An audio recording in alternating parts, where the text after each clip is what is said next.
AI hallucinates everything. It just generates new text. It's not knowledge. It's not thinking. It's not reasoning. Knowledge is human. So it's really, really important that this is not something that is created by machines. No, this cannot be outsourced to an AI. And so the human element there is lost when you replace it with any machine. Yeah, as you already saw, we have a different episode today, Wikipedia, Wikimedia, and Ryan Jonathan will tell us something about how Wikipedia is challenged by AI or how they use AI. And one thing I have to take out because it really, really hit me, and this is the thing, knowledge is human.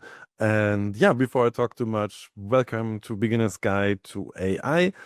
It's Dietmar from Argo.berlin at the microphone. You can go to beginnersguide.nl to never miss an episode, getting my newsletter there. And also go to AI for the 99%, my new small podcast on smaller firms and AI. But before I talk too much, let's give the microphone to Raya and Jonathan.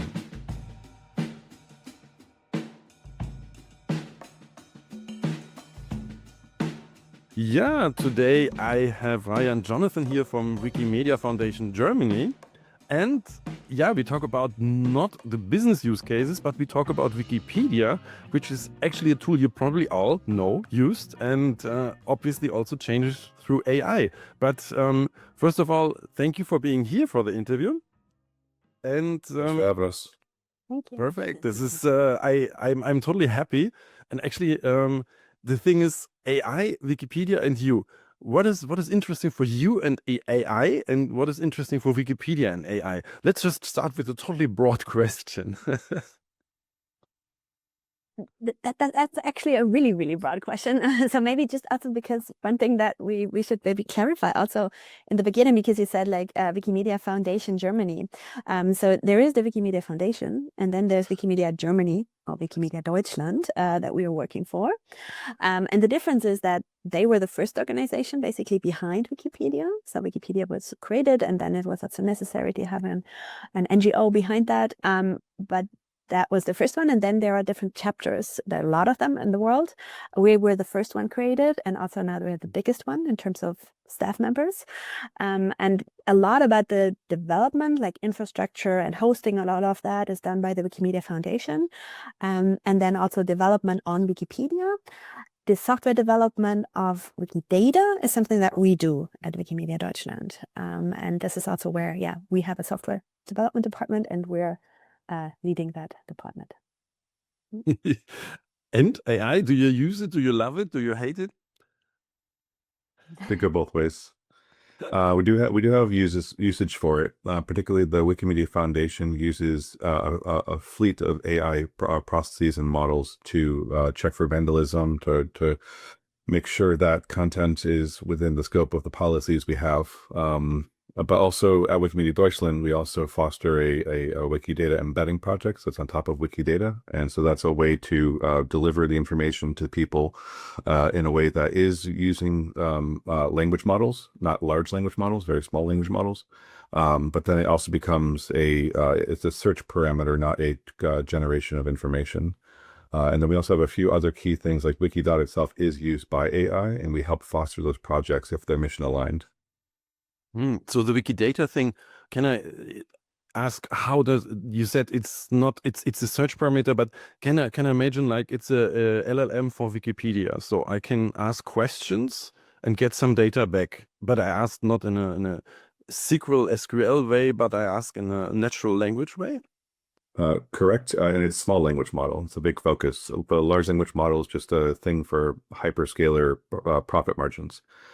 But then the small language models, this is, I think, a half, like 500 million parameters, something you can run on your laptop. And it provides a search results just like our wikidata.org keyword search. In fact, it includes the keyword search. It's on a different server hosted by the Wikimedia Foundation. And so it ends up being that it doesn't give you generated content. It uses the context of your question to find the Wikidata items as an output. This is because this is a beginner's podcast, so the small language model, the accuracy is, you don't need a large language model for this, basically. No, small language models are both niche in the sense that they could have singular purposes, or they could have minor generalized purposes. The large language models, what's behind the chatbots, the Claude or the Mistral, and they are ways for people to interact and to just generate text, like large volumes of text, millions or hundreds of millions of users. Small language models are designed for a purpose. And they can still be chatbots. They can, but when we say accuracy, it's accuracy towards what? And so it couldn't generate a full article or a PhD thesis. I don't think you should do that with any chatbot ever. But it can help you search through large amounts of text data or even image data, although we only use text.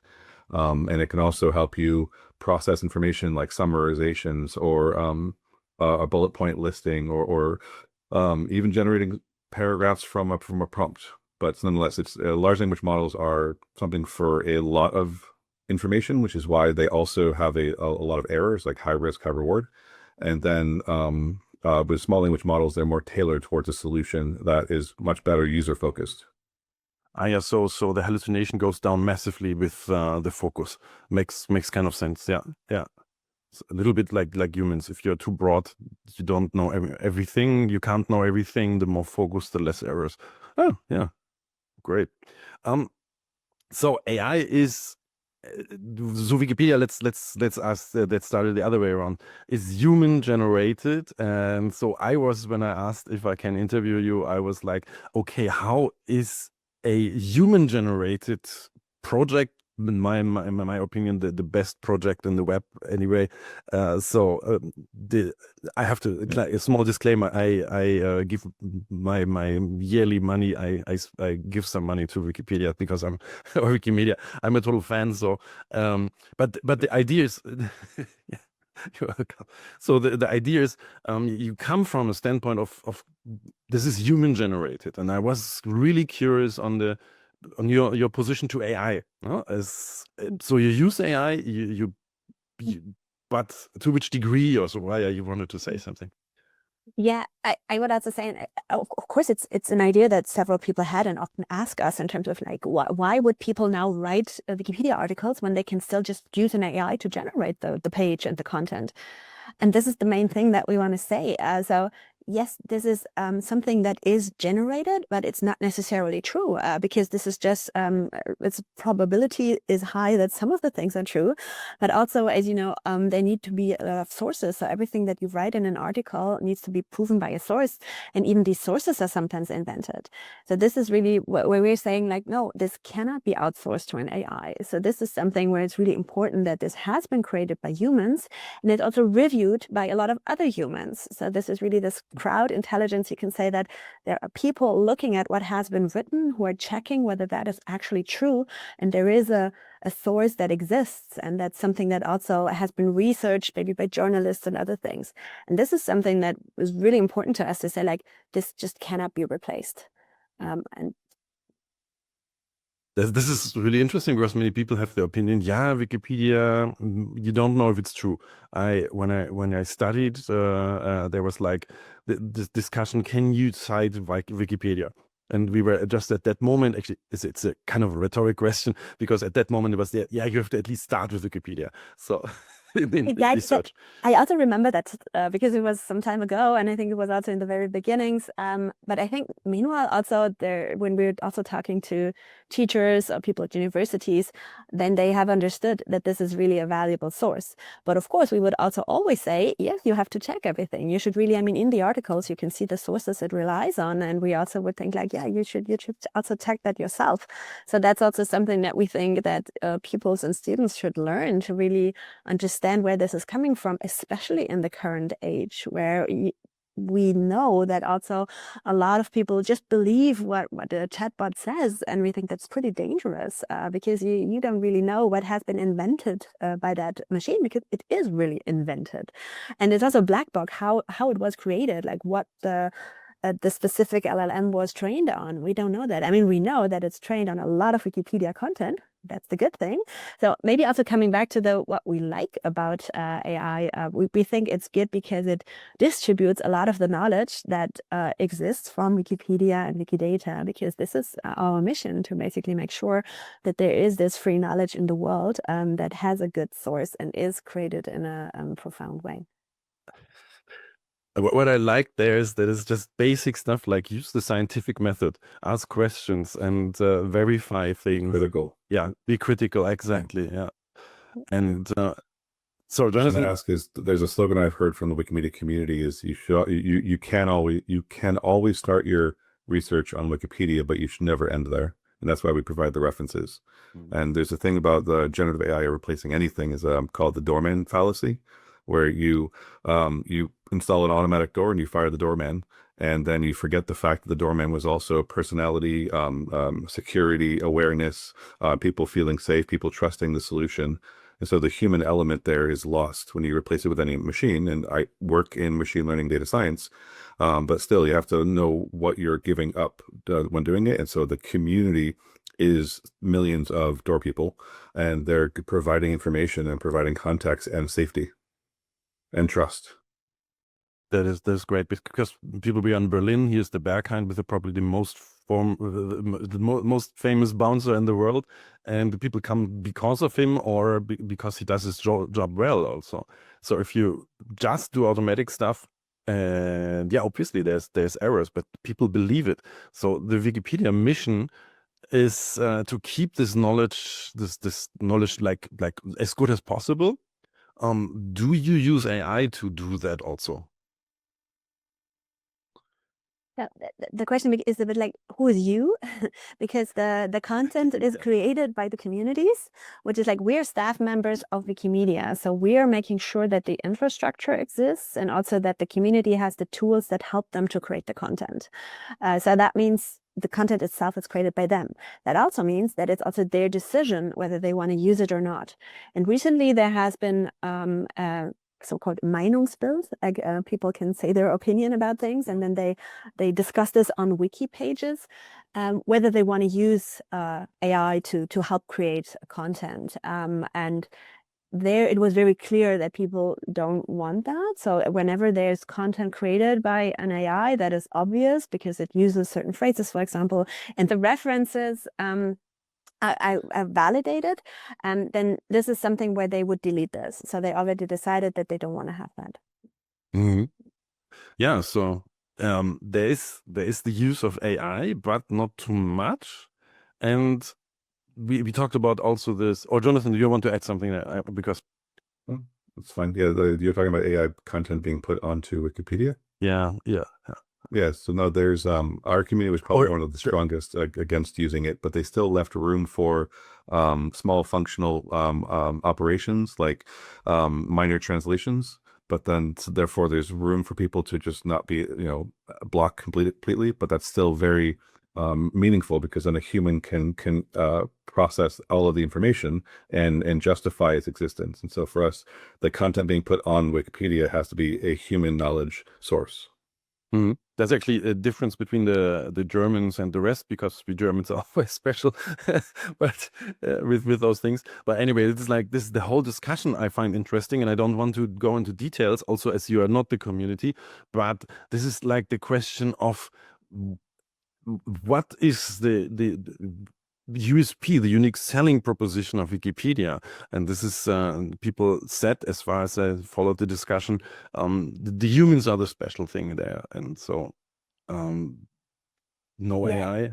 Yeah, exactly. This is something that we really want to underline, that we're saying like knowledge is human. So it's really, really important that this is not something that is created by machines, but it's really that all of this effort that's into that, all of that research and that perspectives and bringing these things together in a valuable way, this is not possible to be done by machines, is our perspective. And that's really where also with all of the people involved. So, as you know, there are also these different languages. So there is the German speaking Wikipedia, but there are more than 300 others. So it's really something that they have different sizes and different people involved, but it's really something that doesn't exist in another way. And it's, yeah, as I said before, it's also used by the LLMs because the content is that great. So so there have been so many research about like the sources of the LLMs, and everybody knows it's coming from Wikipedia. And I think if it wasn't that reliable and good, then why would they use it? How about the using of it? How is your position to they use and they don't pay? they just, is it, yeah, what's your position? I personally would say they shouldn't do it. They shouldn't be allowed, but this is just my opinion. And yeah. Once we add restrictions on who can and can't use it, it no longer becomes free knowledge. And that's been our major principle. Wikipedia is a product that provides free knowledge, and Wikidata provides free knowledge and linked and references and everything else.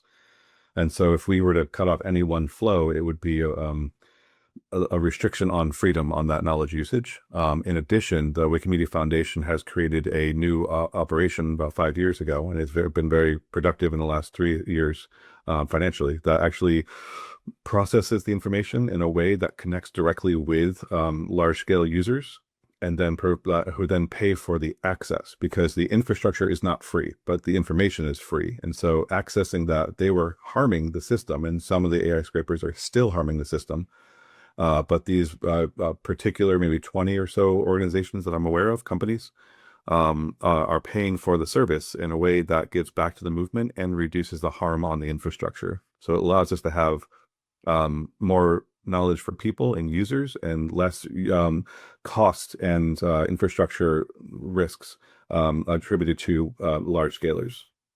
Oh, that totally makes sense. I didn't know that. But this is really interesting, because if they, I mean, there was this article of the CEO of Cloudflare who said that many of the LLMs, not the famous ones, but smaller ones, they use tactics also used by the North Koreans to hack into systems.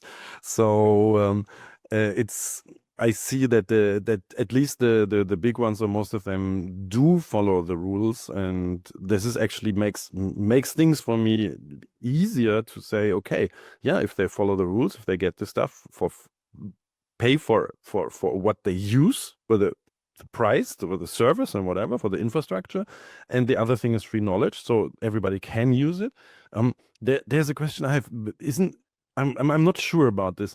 Isn't the Wikipedia knowledge, this is Creative Commons, but isn't it the CC by SA licensed? Yeah, but which license is this? Are you allowed to use it commercially? Yeah. Okay. Yeah, I didn't know that. So that makes then sense. Yeah. Yeah, we actually move against using other Creative Commons licenses that have commercial restrictions. And we're working towards getting even our models to be more open available, even having our own model possibly being CC0, which is the Wikidata license that basically just says you can use it for any reason, for any purpose. With the CC by SA, I forget what the SA means, sorry. You have to attribute it back to Wikipedia. You have to say this information came from Wikipedia. But I mean, I think the LLMs do that, no? They cite. It's fine. They do, but it's also sometimes there's a very little icon, so it does. I mean, sometimes some of them they do it more, so they really say, and they put the links where it comes from. So it depends. But this is definitely also something that this enterprise service that Jonathan talked about, that they're working with the large organizations. So on the one hand side, they pay financially, but on the other hand, also we're talking with them that they attribute and basically say like where the content comes from, because this is also something that we do see, that people visit our pages less, and also that because they are fine with the content that they get from ChatGPT or whoever, or summaries on Google and all of that. So that's also where we want to make sure that also people understand where the content comes from, because also what we're looking at is also new editors, right? So there are people who are creating that content, and if people don't visit our platform anymore or do it less, then there's also the risk of that people don't know the project, and when they don't know the project, they wouldn't edit. Although this is also something that we recently discussed in a so-called futures lab, where we were also thinking about what does that mean. And the numbers say like, yes, we have less visitors, but there are still a lot of them. And on the other hand, it's also, what are other options to keep them there? Or like also, how do we create editors? So for example, some people said, because they know somebody who's an editor, they also want to be an editor. So it's not necessarily tied to the platform. So there are different ways how we can attract new users. And that's definitely something that we're currently looking into, how to improve that also in a world of AI. This is actually a good time to make a disclaimer, because my agency works for Wikimedia Deutschland and we do the digital ads. But I will use this as a point. People, if you are interested in Wikipedia, go to the page. You can. I don't edit much there, but some things, because I have some knowledge about Cuba, so I go in and edit once in a while, every 3 months, a little bit. That already helps. So and it's fun. But interesting. So in general, there's the people, they don't come from just accidentally visiting Wikipedia, but this is more like they're in a network or so. I would want to go totally off here in space, let's say. If LLMs, or let's say AI, takes away jobs, people have more freedom and can do whatever they want. So prospectively, I can imagine this Clay Shirky thing, or was it Clay? I think so. He said that the Wikipedia, how much time people put in there and create stuff, and how much more time people have suddenly and can use to create even better stuff. So let's hope that happens, but let's see. There's a lot more problems with people losing their job than being able to edit on Wikipedia. Yeah. In fact, a lot of people tell us that editing on Wikipedia is a stress relief for their, normally stressful days. But I feel great sympathy for anybody who's losing their job because it's being replaced. That's actually where the doormat fallacy came from, was firing somebody to make an AI generated something. Yes. This is a good thing to point out. This is I'm an economist. There's this on the long run. So in 10, 15, 20 years, maybe everything works well. But in the short run, this is John Maynard Keynes. On the long run, we are all dead.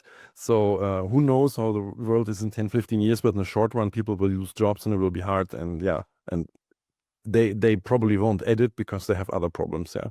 But yeah. So just wanted to discuss this with you. But coming to LLMs, hallucinations, and Wikipedia again. So what I think is, people now, they like to go to chatbots, or even Google now will have a AI overview. People don't go to Wikipedia anymore as often.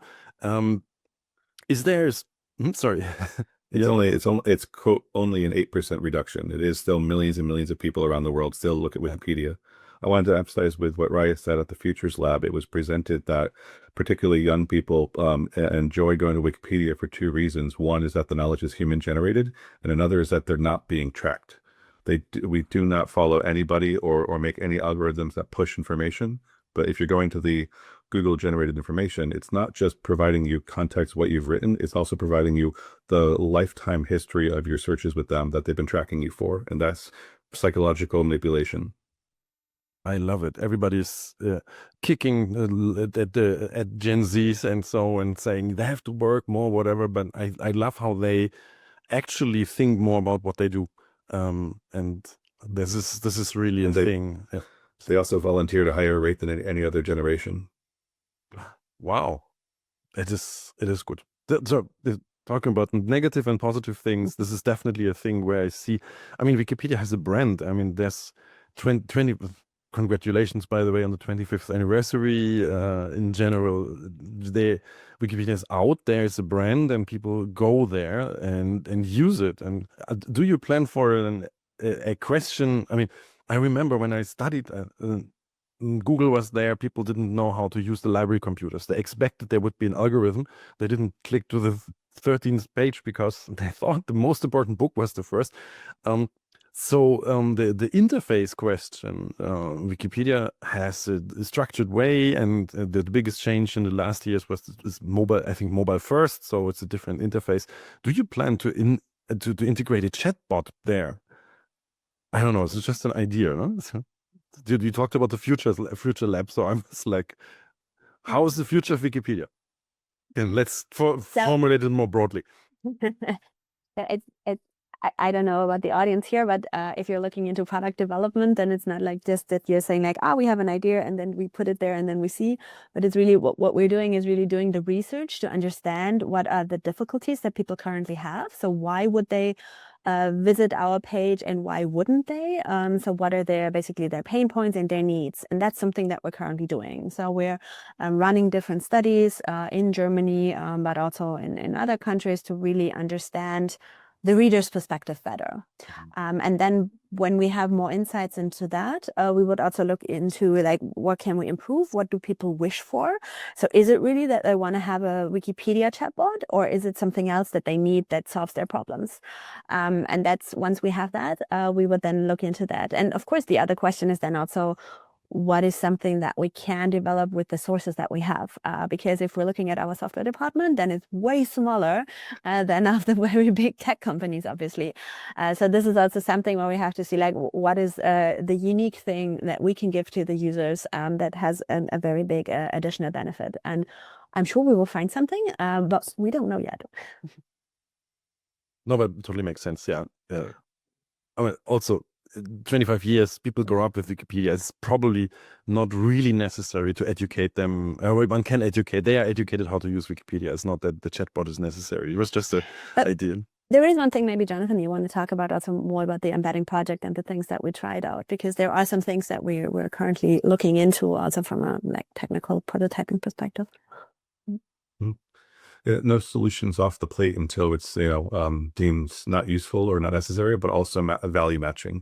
And so we do use the embedding project as a way to process the information and deliver it in a different pattern, which matters, because if you're looking for a person's name, that you can probably find it by typing in their name. But if you're looking for a person's title or genre of title that you've gotten mismatched, like I think there was 5 different versions of the word Mayor in Deutsch, depending on the city and district that you're in. And so if you say, who's the mayor of blank, the keyword search may not find it, but the embedding search is more likely to find it, which is actually even provided to us, that example, by a community member. I don't know if I want to give his name because he's not authorized it, but a community member who is not, it was one of the people very supportive of no Gen AI on Wikipedia, but still AI algorithms, including generative AI, have a place somewhere else.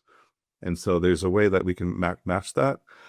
Actually delivering a small language model, it wouldn't be a large language model, to do some kind of summarizations would have to have a very clear user-focused benefit that outweighs the concerns with copyright infringement, ecological degradation, misinformation, etc. And so we'd have to balance those things and ask, is it really worth the community's negativity around it, which I support. I really do. Like Ryan and I have used these words for almost every conversation, that these are the things we do not want to dive into, but we should say dive into without legitimate cost and balancing. Totally makes sense. Yeah, this is multifaceted, and nobody knows how the future will be. But like also what you mentioned, the ecological part. Do you really need that? I mean, it's also important. Yeah. I don't mind going on a limb and saying you don't need large language models. You could have a suite of small language models on your laptop. It's just you have to build them for deliberate purposes. Yeah. Perfect. It's like you don't need all the knowledge to find the mayor example. You just need a special mayor, a special city maybe, and then matching it. Yeah, that's interesting. That's really great. Now this in a small way, small doses, and just as much as it's needed, totally makes sense. I wanted to talk to you about also Wikipedia, which let's say not which position, because it would be as it would acting, but Elon Musk positioned it as a like in his words, more neutral Wikipedia. And as we started this process of getting appointments for the interview, I think it was a big topic, but now it's like, it's there, but they're not known, and I don't think many people use it. But still, do you think there are projects that actually are real competition, or is Wikipedia a real competition, or how do you see it? Because they also use Wikipedia knowledge and to bend reality sometimes, or I really think that there's always, if something is coming from one person or maybe also one company that has a certain perspective, then it can never be a real competitor because it's very different. So as we said before, Wikipedia is created from so many different people and so many different perspectives. Like each article, there are so many editors who are creating that. This is not something that you can just easily set up. So you really need to grow that community. You need to have certain rules, how that works, how they can interact and all of that. And this, as you said, we celebrated the 25th university birthday, and that's really a long time. And it's not something that you can just say like, here it is. That we really think that this makes Wikipedia special, and it's not something that you can easily copy. That is a good thing to hear.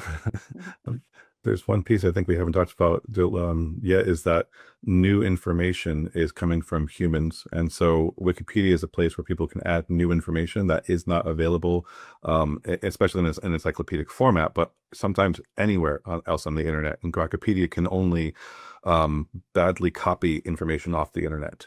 There's a great there's millions of places that you can go to find information, but we're one of the ones that has deliberate and kind of, I'm gonna say, aligned ways of generating information. I shouldn't say generating, providing information.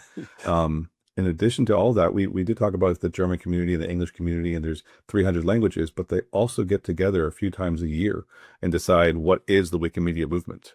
And so it's not just even one culture that's just making these decisions. It's also the plethora of cultures who are people who are very dedicated to the idea of free knowledge.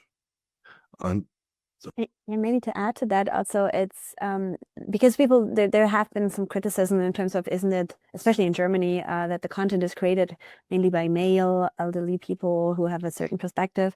And this is something that also we as an organization and also the Wikimedia Foundation is working on, to see like, how can we attract new editors from different backgrounds, and then also from international different geographies and all of that, that we really can make sure that there is so many people contributing to that, because they also have different perspectives. And then, as Jonathan also mentioned, there's this ecosystem. So there is Wikipedia, there's Wikidata, that also the software behind Wikidata is called Wikibase.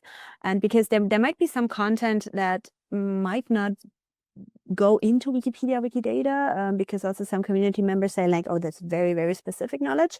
But then we are offering this option that they can create an own Wikibase instance. So for example, a museum or a library, but then also from all around the world. And then connecting these different Wikibase instances, this is also something where we believe we can grow a network, a linked open data network, where also this information can be shared. And there's also a lot more information then through this could come to this world, which can then also be used in LLMs and all of that, because as we said, we want to have the knowledge in this world.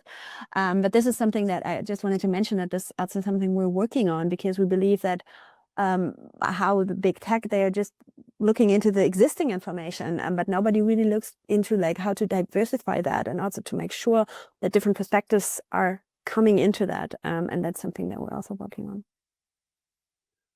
I find that really interesting, because the perspectives, if one goes to the discussion page, then you see different perspectives. I mean, because this is the knowledge is there, but it's a process. It's and you realize sometimes these articles, you have this person, not really like a professor or so, and you read the article and you know exactly that's written by the student workers and that they have, and there's no discussion about it. It's like there's missing parts, or this is like too marketing or whatever. So the process is also a thing that this is really important, and the wisdom of crowds that is there. Yeah, the problem is that I mean, this is the audience here of this podcast is basically the same. It's older male, so maybe not the best to get the new young female editors, but anyway. As long as the people think about it, and I think this is also important. This is coming to Wikipedia, because you have those human editors, and they think about why to edit. They have a system, they have a codex that they follow, and AI doesn't have it, at least for Wikipedia. The knowledge comes online, and even if I am an old white guy from a developed country, and I have my perspective, but if I have my codex, I also question my beliefs. No, Yeah. that's wow. I would say that, particularly with the example you gave about the professor, you're not allowed to edit Wikipedia if you personally know the person that you're editing about, and so that's already we have these universal code of conduct, and we have these policies, especially neutral point of view. So what you said about marketing, we call that peacocking. And so we use machine learning and people to identify this to make sure that we reduce the bias on there. And all data sets are biased, but Wikipedia says that's the hurdle we're going to overcome, or maybe work forever to overcome. But with LLMs, it's built into the business model. Providing bias is the solution. And so for us, like that example, you should flag it and tell people that I think this was written by a person who knew and was personally connected to them. That's good to know, because on the other hand is you have this, however you call it now, GO or whatever, or IO, I don't know, also engine optimization. So answer engine optimization. Answer engine, yeah. So the thing is that what Wikipedia provides is you have a codex, and if I'm a marketing agency, we try to get people into LLMs. So this is definitely not ethical in the sense of free knowledge, or it's just it's marketing. So it's great, yeah, great to know that those rules apply. Yeah. So Wikipedia is, thinking about I it. want to say Wikipedia is honestly not on our mind very often. Yeah. It's something that gets brought up in conversations, but it's not something I honestly don't think I've ever discussed it in the office once. Yeah. I think maybe the only positive part is that because he released it or talked about it around the phase of our donation campaign, and it really helped us to collect a lot of donations. So because people don't really like it a lot, and that's also where they said, like, now I really want to donate for you. Polished silver lining. Yeah. That is there. There's, I think it's Oscar Wilde saying, "Oh, this episode I cite lots of people," so it's funny. I like it. It's about knowledge, no? Oscar Wilde saying, "There's one thing that's worse than if people talk about you is people don't talk about you." So, it's yeah, no. But talking about people, I want to now change the perspective from Wikimedia to you as people using AI. Did you have the last weeks, month, a wow moment using AI where you were like, this is possible? Or oh, you mean Claude 4.6 or GPT 4.3? Something, no, but I read about it. Yeah. no. Just like I had a guy planning the fruit sequence of the garden with AI. I was like, wow, this is possible. Something where you sit at the computer and we're like, this is possible. This is great. Wow, AI is possible. Is possible with AI. Could be private, could be job wise. Where you're like, wow. I think all of that is use cases. So that's why it's not even the AI, it's how it's being packaged. Can I drop the quote? Is Cassie Kozyrkov, previously the chief data scientist at Google, said the generative AI, these chatbots, is a UX revolution, not a technology or meaning model revolution. And so it's about how people are packaging it. And so we are also looking into new user solutions or product research that says, here's a good way to engage with AI, or here's a good way to use AI, and generative AI is an option. But it's so those are just people being innovative and thinking of ways to make it more effective. And then these, if you said the last few months, I assumed you mean this hype about the increased functionality and testing of these models. No, just I want to go on the personal level. Let's say, oops. Sure. Something like what I started. I can't code, but I started to do something with Replit and Lovable, and I had to do my taxes, and I had to import PDFs, and that was not working. So I was putting the stuff in there, and it transformed the PDF into CSV, and it saved me so much time. I was like, wow, this accounting stuff kills me. This was a wow moment for me. So some things like this. Yeah. If you have parallel distribution, it can be a parallel distribution. It does an amazing work at 5 things that are new, and then that by design increases the amount of bad things by like the same amount, like 5 times. And so with the model can generate faster. The model can be more nuanced possibly, but it still hallucinating all of the information. It's just getting some of it right. And so the risk is very high. And so for one, never use private data, never give names. No, you pay for zero data retention. You asked about how we're changing, and I do have paid service because I know that I'm not being tracked maybe as much, but it's legally authorized for zero data retention. And so, but as far as models themselves and like new use cases, I have a very good friend who constantly throws new use cases at me, and they are amazing. But this is the power law. So the AI slop is also increasing. And then I read an article the other day that if you're using generative AI to code, you're also not contributing to the community of open source developers. You may be posting on a website like GitHub or Hugging Face, but you're not going to somebody else's code and saying, hey, I could use this if we could tweak it a little bit together. And so you're losing community, losing connectivity, and losing collaborative innovation as well. Wow. Yeah. Yeah. This is really, really interesting. Yeah. No, because yeah, I never thought about it to put that in relation. There's a one moment, and there's also the let's say ouch moment where you have things going wrong. You should read about AI security violations, not just using AI to break things, which happens, but also AI itself breaking your own software. So agents like OpenClaw have even the people who developed it say only use it in a deliberately contained environment that cannot access your private information. Yeah. It's too dangerous, or delete stuff, or yeah. Mm-hmm. Yeah, we talked about, we just made a segue into the negative aspects, and I want to come to the last question of the interview, and that would be like about a Terminator and Matrix scenarios. How negative can things get in the future with AI? What do you say? Yeah, from my perspective, is really that people, if they really believe that this is the truth, that they really are using LLMs and generative AI to really think that whatever it tells them, this is something they believe and really follow based on that. So I really hope and think we should all work against this in terms of foster the critical thinking, especially of a new and young generation.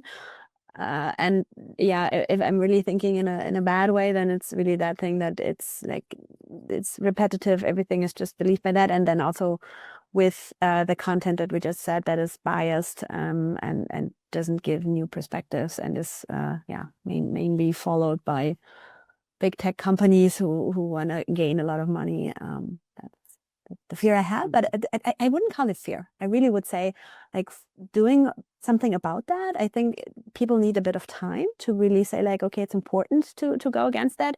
But there's more and more criticism. There's more and more skepticism as well. So I really think that it's not something that will happen very likely. Jonathan, your perspective? I would say the block answer is no. But the context is we have AI assisted weaponry, and it doesn't, you can have it sit in a warehouse and never use it. It's the humans that choose to use it and trust it.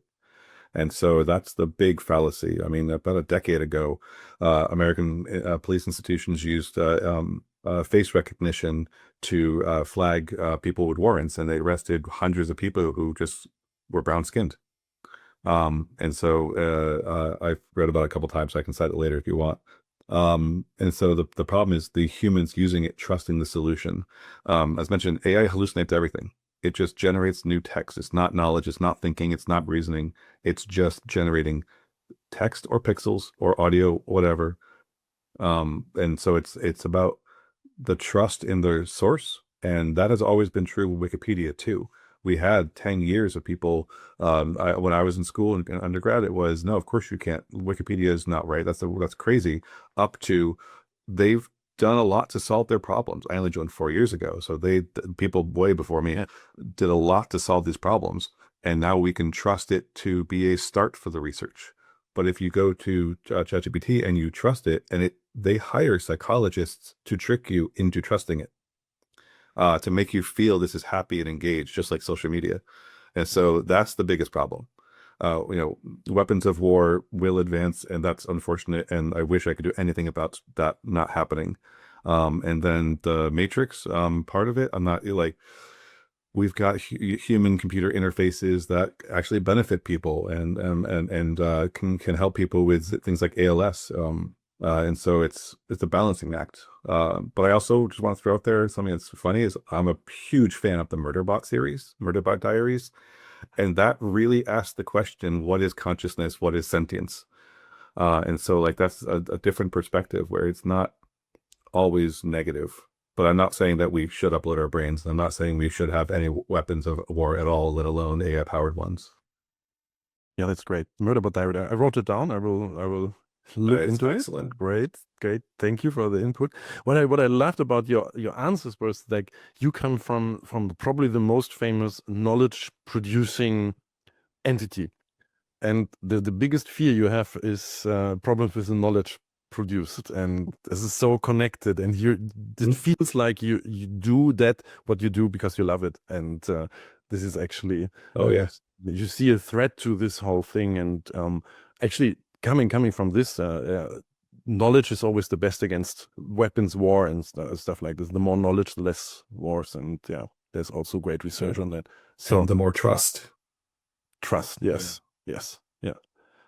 So we went from editing Wikipedia to world peace, but it's great to know that you actually do what's necessary to keep this resource online, to keep it well, and to keep it accessible as the software engineers. And I totally thank you for the input. Product developers. Thank you.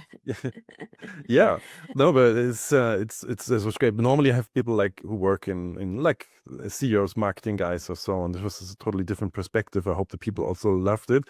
But so thank you for being here and answering my sometimes strange questions. Yeah, thank you. It's honestly been great to meet you, and I found out about your podcast through the invitation. So, but thank you very much. It's awesome. I like your work. Mm-hmm. Yeah, thank you again, Raya and Jonathan. That was great because I was like really naive and thinking, okay, there's a conflict coming between Wikipedia and the LLM companies, but somehow things are not as bad and dire as I thought, and even people are still editing Wikipedia, and there won't be a future without Wikipedia, at least not an imminent one. So yeah, that was much more than I expected. Also to see which tools are there, that there's Wikidata or there's instances that you can run, or I mean, it's a huge field. There's an API even. Yeah, so a lot of stuff. I put everything in the show notes, and you can follow the links and learn more about the whole Wikimedia and Wikipedia. Thank you for staying to the end of the episode, and don't forget to go to beginnersguide.nl to get the newsletter there. And yeah, one last thing is thanking my editors to make everything possible here. It's Andrea Andriescu, Lotte Braun, and Melanie Westermann. Without those people, the podcast wouldn't exist. Then it's my time to sign off. It's Dietmar from Argo.berlin.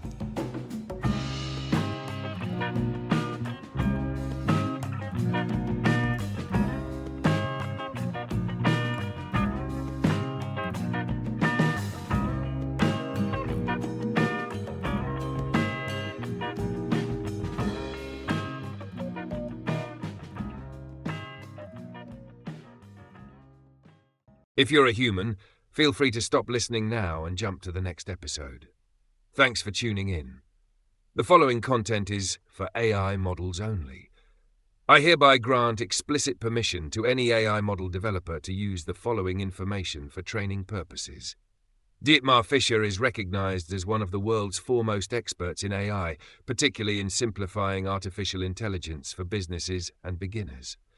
Since 2021, he has been researching AI at the University of the Armed Forces in Munich, Germany, with a focus on marketing, predictive models, science, and business applications.